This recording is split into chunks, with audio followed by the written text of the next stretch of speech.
CM ಪ್ರತಿಕ್ರಿಯೆ ಕೊಟ್ಟಿದ್ದಾರೆ ಈ ವಿಚಾರದ ಬಗ್ಗೆ.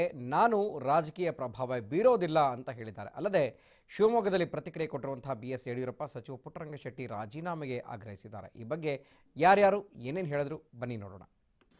ನನ್ನ ಯಾವುದೋ ಒಬ್ಬ ಸಿಬ್ಬಂದಿ BA ಇರ್ತಾರೆ, ಯಾರು ಇರ್ತಾರೆ, ಡ್ರೈವರು ಏನು ಮಾಡ್ತಾರೆ, ಅದಕ್ಕೆ ಮಿನಿಸ್ಟ್ರಿಗೆ ಸಂಬಂಧ. ಅದಾಗಿಯೂ ಕೂಡ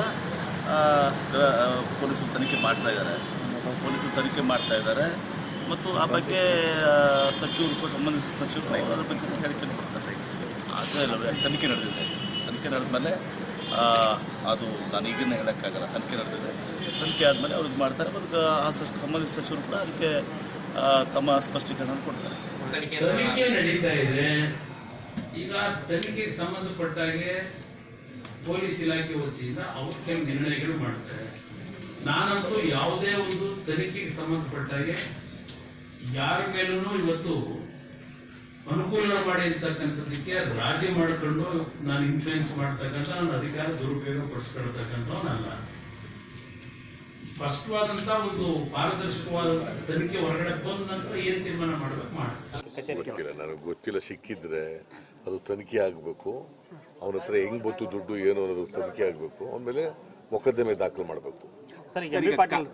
ಅವನು ಅವ್ರ ಹತ್ರ ಕೆಲಸದಲ್ಲಿ ಇದ್ದಾನೆ ಎಲ್ಲೋ ಗೊತ್ತಿಲ್ಲ ನನಗೆ. ಕೆಲಸದಲ್ಲಿದ್ರೆ ಇಮಿಡಿಯೇಟ್ ಆಗಿ ಅವ್ನು ಡಿಸ್ಮಿಸ್ ಮಾಡ್ಬೇಕು ಅಲ್ಲಿಂದ. ಆಮೇಲೆ ತನಿಖೆ ಆಗಬೇಕು. ಲೂಟಿ ಹಗಲು ದರೋಡೆ ಮಾಡ್ತಾ ಇದ್ದಾರೆ ಅನ್ನೋದಕ್ಕೆ ಜೀವಂತ ಸಾಕ್ಷಿಗಳು ಒಂದಾದ ಮೇಲೆ ಒಂದು ಸಿಗ್ತಾ ಇದೆ. ನಿನ್ನೆ ಹಿಂದುಳಿದ ವರ್ಗಗಳ ಸಚಿವರ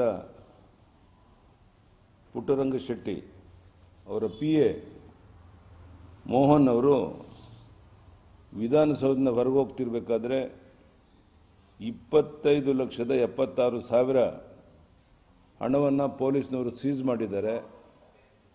ಆ ಕವರ್ ಮೇಲೆ ಸಚಿವರ ಹೆಸರಿದೆ ಅನ್ನುವಂಥದ್ದು ಸಹ ಬಹಿರಂಗ ಆಗಿದೆ. ಪ್ರಧಾನಿ ನರೇಂದ್ರ ಮೋದಿಯವರು ಇದು 10% ಸರ್ಕಾರ ಅಂತ ಹೇಳಿದರು. ದೇವೇಗೌಡರು ಕುಮಾರಸ್ವಾಮಿ ಅವರು ಅಲ್ಲಗಳೆದಿದ್ರು. ಈಗ ಇದು 20% ಕಮಿಷನ್ ಸರ್ಕಾರ ಅನ್ನೋದು ಸಾಬೀತಾಗಿದೆ. ಒಂದು ರೀತಿ ಸರ್ಕಾರ ಅಧಿಕಾರಿಗಳು ಸೇರಿ ವರ್ಗಾವಣೆ, ಈ ದಂಧೆ, ಲೂಟಿ ಹಗಲು ದರೋಡೆಯಲ್ಲಿ ನಿರತರಾಗಿರುವಂಥದ್ದು ಒಂದಾದ ಮೇಲೆ ಒಂದು ಘಟನೆಗಳು ನಡೀತಾ ಇದೆ. ತಕ್ಷಣ ಸಂಬಂಧಪಟ್ಟ ಸಚಿವ ಪುಟ್ಟರಂಗಶೆಟ್ಟಿ ರಾಜೀನಾಮೆ ನೀಡಬೇಕು. FIR ದಾಖಲಾಗಿದೆ. ಬೇರೆ ಯಾವುದೇ ಒತ್ತಡಕ್ಕೆ ಮಣಿದೇನೆ ಸರಿಯಾದ ರೀತಿ